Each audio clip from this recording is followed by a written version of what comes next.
Buenos días, hermanitos. Estamos un domingo más en una clase de la primaria de este programa Ven, Sígueme, donde estamos estudiando el libro de Mormón. Nuestra clase de hoy se llama Acude a Dios para que vivas.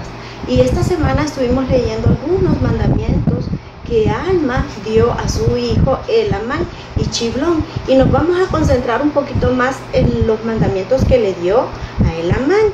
Y me gustaría que leamos, ¿verdad?, parte de algo que Alma le contaba a Elamán. Él siempre aprovechaba, Alma, algo que hemos visto, que siempre que podía enseñar a alguien, estaba testificando o contando acerca de su conversión. Y quiero que nosotros también recordemos un poco de esas cosas que Alma siempre estaba enseñándonos con respecto a su propia experiencia de conversión. Y vamos a leer en Alma 36 muchos versículos, pero quiero que los leamos y que prestemos atención. Si pueden cerrar sus ojitos para que ustedes puedan tratar de imaginar cómo se sentía Alma en todo esto que él está contando.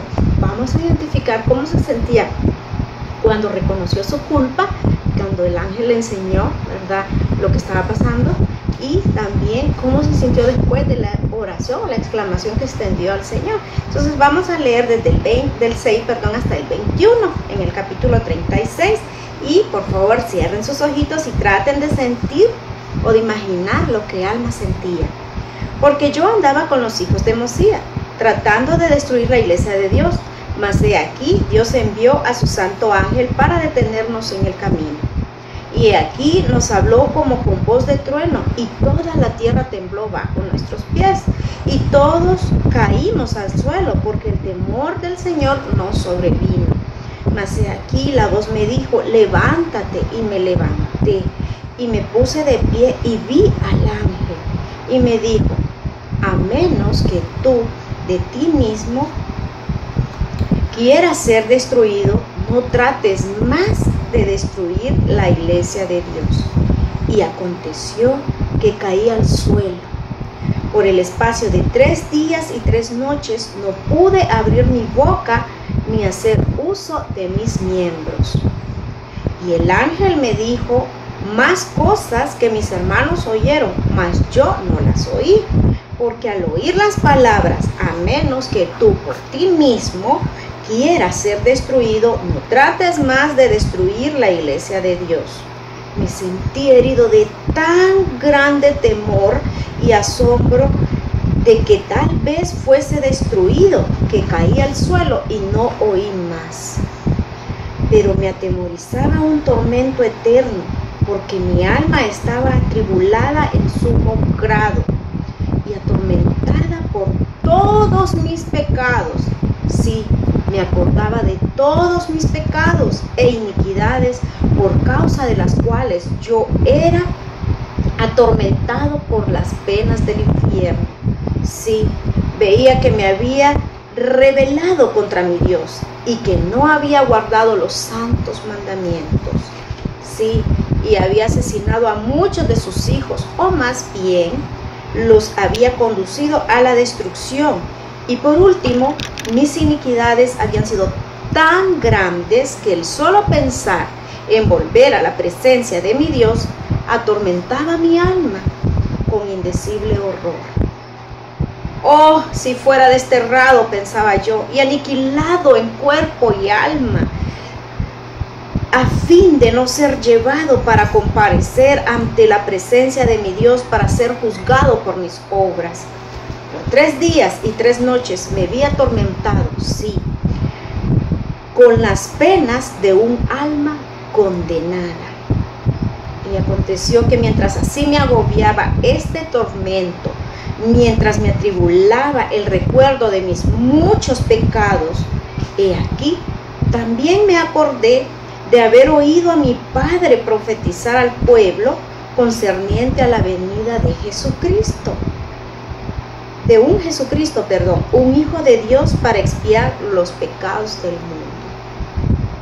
Y al concentrarse mi mente en este pensamiento, clamé dentro de mi corazón, oh Jesús, Hijo de Dios, ten misericordia de mí, que estoy en la hiel de la amargura y ceñido con las cadenas de la muerte. Y he aquí, Cuando pensé esto, ya no me pude acordar más de mis dolores. Sí, dejó de atormentarme el recuerdo de mis pecados. ¡Oh, qué gozo y qué luz tan maravillosa fue la que vi! Sí, mi alma se llenó de un gozo tan profundo como lo había sido mi dolor. Sí, hijo mío, te digo que no podía haber cosa tan intensa ni tan amarga como mis dolores. Sí, hijo mío, y también te digo que por otra parte no puede haber cosa tan intensa y dulce como lo fue mi gozo. Ya pueden abrir los ojos. Miren cómo cambia, ¿verdad?, los sentimientos de alma. Podemos observar aquí, ¿verdad?, al leer estos versículos, qué feo se sentía Alma realmente. Imagínense, él describe allí, ¿verdad?, que él realmente estaba siendo atormentado. Dice en el 11, me sentí herido de tan grande temor y asombro de que tal vez fuese destruido. Imagínense, estaba muy herido de temor. En el 12 dice, me martirizaba un tormento eterno. Imagínense, y atormentado por todos mis pecados. Dice que se acordaba de todos sus pecados y sus iniquidades. Y que también, ¿verdad?, se dio cuenta que se había rebelado contra Dios y que no había guardado los santos mandamientos. Y hasta vino a su mente el recuerdo de que había asesinado a algunos o que los había conducido a la destrucción, hablando espiritualmente del testimonio de la fe. Y dice que el volver a la presencia de mi Dios atormentaba mi alma con indecible horror. ¡Qué barbaridad! Dice que él sintió las penas de un alma condenada. No era muy bueno, ¿verdad?, lo que estaba sintiendo Alma, ¿verdad? Pero algo importante es que él pudo recordar las enseñanzas de su papá. Esto ya lo hemos visto varias veces. Y aquí describe la diferencia de cómo pudo sentirse al clamar a Cristo que pudiera ayudarlo, ¿verdad? Porque estaba en la hiel de la amargura, dijo él, ceñido con las eternas cadenas de la muerte. Y dice que cuando él pensó esto, ¿verdad?, él ya no pudo, dice, cuando él, pudo invocar a Dios, dice que él ya no pudo pensar más en lo que lo atormentaba. Dice que ya no me pude acordar más de mis dolores y dejó de atormentarme el recuerdo de mis pecados. Y miren qué bonito lo describe acá en el 20 y dice, oh, qué gozo y qué luz tan maravillosa fue la que vi. Sí, mi alma se llenó de un gozo tan profundo como lo había sido mi dolor. Entonces podemos ver dos extremos muy diferentes. La gran angustia, el tormento, el temor, el dolor, el miedo, la condenación, lo terrible que Alma se sentía por haber reconocido que estaba actuando muy mal. Y por otro lado, ese gozo inmenso que describe él, ¿verdad?, cuando a uno lo describe como un indecible horror o algo así que no lo puede ni describir. También como dice que un gozo tan profundo, ¿verdad?, como lo había sido su dolor, pero dice que fue como una luz maravillosa lo que él sintió, ese gozo, ¿verdad? Entonces nosotros podemos ver, ¿verdad?, que realmente cuando nosotros recordamos o deseamos volvernos a Cristo, podemos cambiar increíblemente. Y Alma, en el versículo 5, antes de decirle todo esto, Alma le dice, ahora bien, aquí te digo que no hubiese nacido de Dios, que si no hubiese, nacido de Dios, no habría sabido estas cosas, pero por boca de su santo ángel.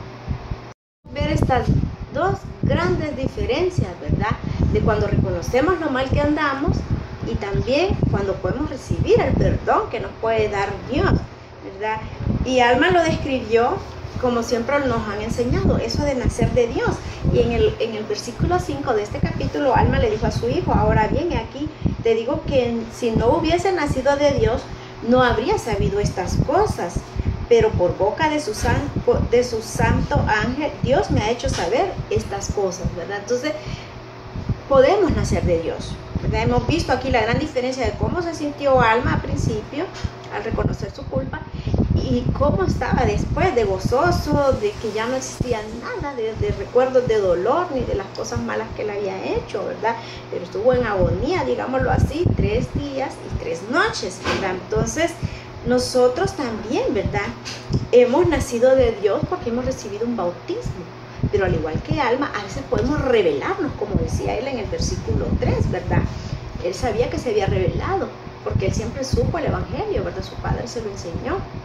Entonces a veces nosotros podríamos caer en algunos errores, ¿verdad? Entonces podríamos rebelarnos y tal vez hacer que nos distanciemos un poco de nuestro Padre Celestial o hacer que otras personas se distancien, ¿verdad? Entonces nosotros también podemos nacer de nuevo de Dios, arrepintiéndonos y siguiendo el ejemplo de Jesucristo, ¿verdad? O guardando los mandamientos de Jesucristo, ¿verdad?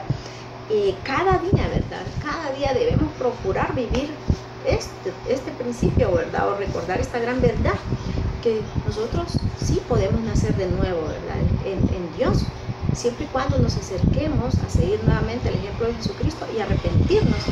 Y Él puede perdonarnos, Él nos va a perdonar, ¿verdad? Él perdona, así como Alma, ¿verdad? Ya no pudo sentir nada, nosotros también vamos a poder sentirnos libres de la tribulación, del dolor, de la tristeza, del pesar, de lo que sea, del temor, y poder ser limpios otra vez, ¿verdad? Entonces, Alma también le explicó a Elamán acerca de las escrituras, de lo importante que habían sido para nuestros primeros padres, ¿verdad? Entonces, aquí tengo una imagen, quiero que recuerden muy bien, ¿verdad? Es una leona. Recuerdan que Ley, ¿verdad? Para poder llegar acá, a la tierra prometida, en las Américas, el Padre, ¿verdad? O el Señor, perdón, le proveyó de este objeto, un objeto que fue de mucha ayuda para ellos, y también, ¿verdad? Que si no eran muy fieles a lo que la leona indicaba, pues no les iba a ir muy bien, o no les fue muy bien. Entonces vamos a recordar, ¿verdad? Un poco acerca de la leona que le dio el Señor a Ley y que utilizó para poder llegar aquí a las Américas, a la tierra prometida. Y vamos a leer en 1 Nefi los versículos 10 y el versículo 28. Y ocurrió que levantarse mi padre por la mañana y dirigirse a la entrada de la tienda, con gran asombro vio en el suelo una esfera de bronce fino, esmeradamente labrada. En la esfera habían 2 agujas, una de las cuales marcaba el camino que debíamos seguir por el desierto. Vamos a ver el 28 que dice. Y aconteció que yo, Nefi, vi las agujas que estaban en la esfera y que funcionaban de acuerdo con la fe y diligencia y atención que nosotros les dábamos. Hemos aprendido que la leona representa la palabra de Dios. De hecho, nosotros, la revista donde recibimos cada conferencia general, es decir, las palabras de los profetas, ¿verdad? De los profetas, hablando de la primera presidencia, los 12 apóstoles y otros líderes generales también, ¿verdad? Vienen ahí sus palabras, pero son la palabra de Dios. Le llamamos, o lleva por nombre leona.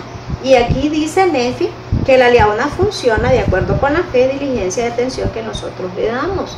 Entonces, nosotros también tenemos las escrituras que son la palabra de Dios y tenemos la leona. Pero esas escrituras van a guiarnos o van a tener función en nuestra vida de acuerdo a la fe y diligencia que nosotros le demos. Es decir, que si yo las oro con fe, si soy diligente, es decir, que las voy a leer cada día y que las voy a aplicar en mi vida, ¿verdad? Diligentemente, quiere decir que ellas me van a guiar y me van a llevar a la tierra prometida que estamos buscando nosotros, que es regresar a la presencia de nuestro Padre Celestial. Aquí nosotros podemos ver o aprendemos que realmente nuestro Padre Celestial utiliza medios pequeños, ¿verdad? Y sencillos para poder realizar grandes cosas. Y realmente Alma se lo explicaba a su hijo, ¿verdad? Y vamos a ver aquí en el capítulo 37, vamos a leer algo. Vamos a ver del 38 al 42. Vamos a leer, hermanitos, la importancia, ¿verdad? Que Alma quería que su hijo, ¿verdad? Le pudiera dar a las escrituras. Y dice: y ahora, hijo mío, tengo algo que decir concerniente a lo que nuestros padres llaman esfera o director. o que ellos llamaron leona, que interpretado quiere decir brújula, y el Señor la preparó. He aquí, ningún hombre puede trabajar con tan singular maestría. He aquí, fue preparada para mostrar a nuestros padres el camino que habían de seguir por el desierto. Y obró por ellos según su fe en Dios. Por tanto, si tenían fe para creer en Dios, podían hacer que aquellas agujas indicaran el camino que debían seguir. Y aquí, así sucedía. Por tanto, se obró para ellos este milagro, así como muchos otros milagros que diariamente se obraban por el poder de Dios. Sin embargo, por motivo de que se efectuaron estos milagros por medios pequeños, se les manifestaron obras maravillosas, mas fueron perezosos y se olvidaron de ejercer su fe y diligencia, y entonces esas obras maravillosas cesaron y no progresaron en su viaje. Por tanto, se demoraron en el desierto, o sea, no siguieron el curso directo, y fueron afligidos con hambre y sed por causa de sus transgresiones. Entonces, hermanitos, lo mismo puede pasarnos a nosotros. Si nosotros no le damos la importancia de vida a los consejos de los profetas, a la lectura de las escrituras diarias, si no lo estamos haciendo diario una prioridad, es probable que nosotros también seamos afligidos o caigamos en transgresión. Entonces, no nos confiemos porque los medios sean pequeños y sencillos. La semana pasada hablábamos de la oración y ustedes contaban lo poderoso que es o que puede ser una oración en nuestras vidas. Pues también, hermanitos, a veces una escritura, la lectura de una escritura puede cambiar nuestras vidas. Recuerdo yo una ocasión leyendo en Doctrina y Convenios una escritura cortita donde dice: sé humilde y el Señor tu Dios te llevará de la mano y dará respuestas a tus oraciones. La frase es corta, pero yo aprendí muchísimo en ese versículo, que si soy humilde, el Señor siempre va a escuchar mis oraciones, no me va a dejar abandonada. Entonces, es un pasaje cortito, pero poderoso, y puede cambiar nuestra vida. También, ¿verdad? Algo que hemos aprendido del Nuevo Testamento, y el año pasado lo mencionábamos cuando leíamos Ven, sígueme, es ese pasaje tan cortito donde dice: si me amáis, guardad mis mandamientos. Así que si alguien quiere amar a Dios y a Jesucristo, debe demostrarlo guardando los mandamientos. Entonces podemos ver que por el Señor, ¿verdad?, por cosas pequeñas y sencillas, puede realizar grandes cosas en nuestra vida, como decir, regresar a la presencia de nuestro Padre Celestial y Jesucristo. Hemos visto que el título de la clase se llama Acude a Dios para que vivas. Entonces, si nosotros realmente somos fieles y obedientes, eso de vivir es la vida eterna, la exaltación, lo que nosotros queremos, ¿verdad? Entonces, medios pequeños, ¿verdad? Arrepintámonos. Recordemos las enseñanzas que hemos aprendido, así como alma, para poder nacer de nuevo y recibir el perdón de nuestros pecados. Y estudiemos diligentemente, con fe, las escrituras. Apliquémoslas a nuestra vida y no dejemos de hacerlo nunca más. Si no lo habíamos hecho ayer, ni ayer, y algunos días de esta semana que pasó, empecemos hoy. Empecemos hoy a leer y hagámoslo mañana y todos los días hasta que Cristo venga y nos encuentre con un testimonio muy fuerte, con una conversión muy fuerte, para ser llamados sus hijos y su progenie y poder ser exaltados con Él en el reino celestial. Sé que Jesucristo vive y nos ama. Realmente Él dirige esta obra, la iglesia de Jesucristo de los santos de los últimos días. Es el reino de Dios aquí en la tierra. Jesucristo lo dirige por medio de los profetas. Russell M. Nelson tiene todas las llaves y Él ha delegado a sus consejeros y a los 12 apóstoles, y sus palabras son las palabras de Cristo, y las palabras de ellos nos enseñan la voluntad de Dios. Así que si las seguimos, vamos a poder vivir eternamente con ellos. Y comparto esta clase humildemente en el nombre de Jesucristo.